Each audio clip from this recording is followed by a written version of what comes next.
Hi everyone, my name's Kate. And I'm Karen. And we're clinical psychologists at the Great North Children's Hospital who work with young people who have physical health conditions. And today we're going to talk a little bit about moving to high school. So lots of the ideas we talk about today will be useful with any school move. The talk that we have will not be targeted at any particular condition, any particular health condition. We'll give some examples from different health conditions throughout the talk, but please speak with your parents and carers or health team about how these ideas might apply to you in your situation. All young people who move to high school, it's a big and an important change, and it's very normal to feel excited and nervous at the same time. And quite a lot of people have some very common worries. Yeah, so some of the common worries that people share with us or talk to us about are things like workload, if the work will be too hard, if they'll be able to keep up with things. They might speak to us about homework, thinking about how much they're going to have, who can help with that, if they'll be able to do it. People often worry too about school buildings and timetables, the worry that they're going to get lost or what if they're late to lesson, that sort of thing. And I think similar to that, meeting all the new people, remembering names, how will that go for them? Or that first time they get into trouble because they've got a detention or they've forgotten their homework. Yeah. So in the next section, we're going to talk about moving to high school with a physical health condition. You need to remember that any physical health condition is only a very small part of what makes you you and who you are. And I suppose this might be a good point to remember all the important and interesting things about you, and really hold on to them. Maybe when you meet those new people at your new school, you can talk to them about those things. Maybe those new people might like to talk about their interests and hobbies too. So having a health condition does not have to change the way you feel about school. Remember that you'll have the same worries as everyone else about moving up to secondary school. And with careful planning and some thinking at this stage, your health condition doesn't have to impact on your experience of moving to high school. Some people with a health condition worry about appearing different and about not fitting in. I suppose at this point we often encourage people to think about all of the young people who might be watching this video and all of the many different health conditions they may have. And it helps you realise that you're not the only one who might be making these adjustments or thinking about this. It may be that when you move to your new school, you're not the only person with the same health condition. It isn't just health problems that can make people feel different either. Remember, all of us are different, and being different makes life more interesting. And different isn't bad, it's just different. So for a long time, you've been in the same school with the same group of people, and you know each other really well. And those people might know all about your health condition, or maybe they don't know anything at all. When you move up to high school, you may be asked some questions from time to time about your health condition. This is something that you might be used to, or you may not have been asked a question for a long time or ever about your health condition. Have a think at this point about what do you know about your health condition. Speak to your family or your medical team. Do you need a bit more information so you can give a good answer to any questions? Think about how you might want to answer a question that you're asked about a health condition. We sometimes talk to people about making a little script, thinking about what they might like to say, what they'd be comfortable sharing, and to sort of get those words prepared in their head. Meeting lots of new people will mean that they are curious and interested to get to know you.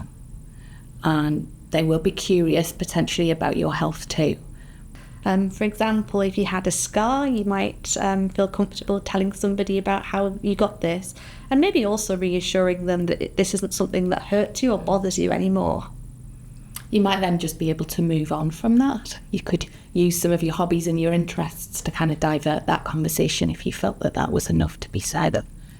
I suppose the take-home message is that you're going to meet lots of new people in your new school, and they'll be curious and interested in getting to know you. And they may be curious about your health as well. Yeah, if you don't want to answer a question, it's fine to say, I've spoken enough about that now, or just to say, I don't want to talk about that, thanks. Most questions that people ask you about your health condition or about yourself in general will come from a place of curiosity. A occasionally people can be asked questions or receive comments that come from a place of unkindness. I suppose it's important for us to say here that it's never okay for people to be unkind or hurt your feelings.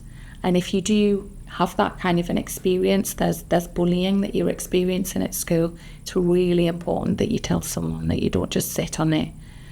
So talking to people at home or a trusted teacher at school. If this does happen, remember it's not your fault. The school should have people and ways of supporting you to address any unkindness or bullying, so do talk to them about what's happening.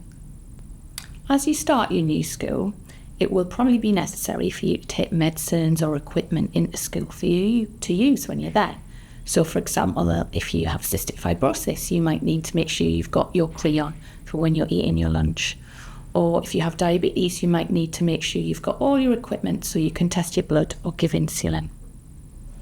It can be really helpful to think about who, what and where. Okay, so in terms of who, thinking about who in the school setting can help you. Maybe it's a personal tutor, a head of year or a first aider, and this person would know, have some training and might know a bit about you and a bit about your health and how to help you. In thinking about what, it's about having a clear sense for yourself about what equipment you'll need, and where it might be stored. So, for example, do you need an extra inhaler so that if you do have an asthma attack in PE, it's on hand in that teacher's office?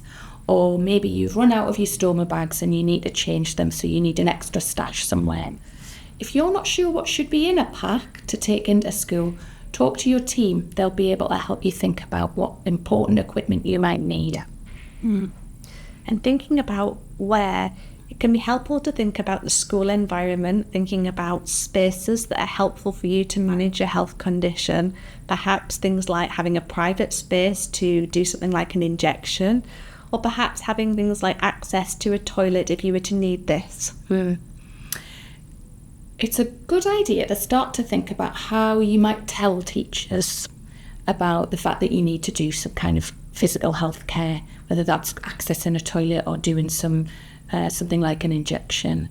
Sometimes this is made more easy by having a card or a pass and being able to show that to a teacher so that you don't have to explain everything from the start each time. Parents and carers can support children in preparing for this exciting change and helping them to cope with this. It's really important that you start to communicate with school about the health condition and any adjustments that might need to be made. And doing this sooner rather than later can be really helpful. This will allow time, particularly if there are things like specialist training needed by school or arrangements that need to be put in place. And you can talk to the school about things like the pass system that we've talked about and other things that might be helpful for your young person. A written care plan is a really good way of keeping track of all the practical and emotional needs of the child in your life. And your knowledge is going to be really important in constructing this. If you're not sure or you want some support, you might want to talk to your medical team about what to add or how they want to contribute to that. And the care plan might also include any planned appointments or treatments so that everyone can be forewarned about perhaps some time off school and how the child can be supported with that. It can be really helpful to try to include your child in this process, explain to them about things like the care plan, and help to reassure them that they're ready for this change, this exciting change, and that they're going to manage this with the support of you and the school. So we've covered a lot of topics. So let's summarise a little bit about what we've talked about. Everyone will have worries as they move to high school, and this is really part of the moving up process.